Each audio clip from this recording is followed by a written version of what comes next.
Banyak orang biasanya ngelihat APBN hanya lebih tuh, kok kenapa saya bayar pajak, kenapa utang nambah gitu. Sangat jarang yang melihat dari sisi manfaatnya.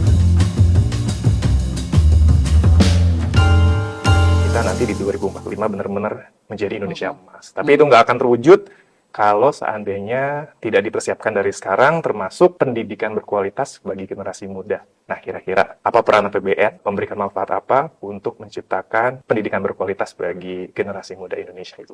Silakan. Ya, di 2024 mungkin kalau bisa dinotis ya, satu ini adalah tahun di mana terjadi pemilu, ya, kemudian pilkada, terjadinya El Nino yang menyebabkan kekeringan, tidak hanya di Indonesia, di banyak tempat di dunia, dampaknya sangat besar kepada masyarakat kita. Kalau tahun sebelumnya kita barangkali melihat di dalam perspektif yang lain, di mana dampak dari harga komoditas meningkat. Tahun ini kita terasa sekali bahwa APBN sebagai instrumen yang penting bagi negara, bagi kesejahteraan rakyat, untuk menciptakan banyak sekali kemajuan pembangunan dan untuk menciptakan rasa keadilan yang paling penting.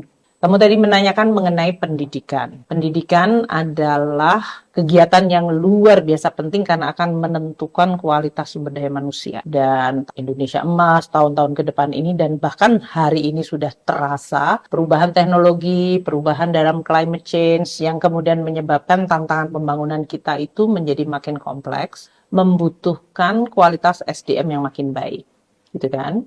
Sehingga pendidikan memang menjadi prioritas yang sangat tinggi di dalam APBN dan juga APBD. 20% dari belanja negara sesuai dengan amanat konstitusi harus untuk pendidikan. Banyak orang yang melihat saya nggak lihat 20% karena kenapa anggaran untuk Kementerian Pendidikan kok nggak nyampe 20% dari tadi anggaran yang mencapai 3.000. Karena belanja pendidikan juga disalurkan kepada pemerintah daerah dan juga ada yang langsung ke masyarakat, tidak hanya di Kementerian Pendidikan. Jadi kalau tahun ini kita perkirakan realisasi ya, tadinya anggarannya mungkin lebih dari 600, tapi realisasinya mencapai 519,8 triliun rupiah. Ini karena pendidikan nanti yang dilakukan oleh pemerintah pusat, pemerintah daerah, dan juga bahkan dikelola oleh lembaga yang mengelola dana abadi pendidikan. Itu menyangkut semua belanja-belanja pendidikan, baik untuk muridnya, untuk sekolahnya, untuk gurunya, kemudian untuk membangun kembali atau memperbaiki sekolah-sekolah yang rusak, dan berbagai belanja-belanja yang masuk dalam kategori pendidikan seperti membangun kampus dan yang lain-lain itu masuk di dalam anggaran pendidikan. Jadi 519 triliun itu terbagi di banyak tadi, 5 kementerian plus di daerah. Bahkan mayoritas sebetulnya ada di daerah.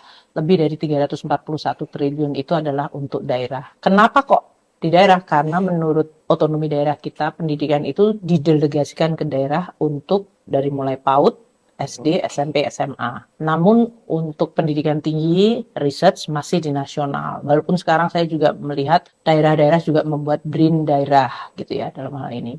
Kira-kira tadi 19 triliun. Kalau Anda lihat, kira-kira dibayangkan siapa yang menerima manfaat itu, Dot? Kalau kita lihat. Semua level mungkin dari paling bawah, tadi Ibu sebut PAUD sampai sampai pendidikan tinggi ya. Ya kalau kita lihat mungkin cara mudahnya adalah yang menikmati anggaran pendidikan bisa dikategorikan di dalam sebuah ekosistem pendidikan. 37 triliun sendiri adalah untuk mendukung kegiatan pendidikan yang pada akhirnya manfaatnya dinikmati oleh mahasiswa atau siswa tersebut. Umpamanya untuk biaya operasi sekolah.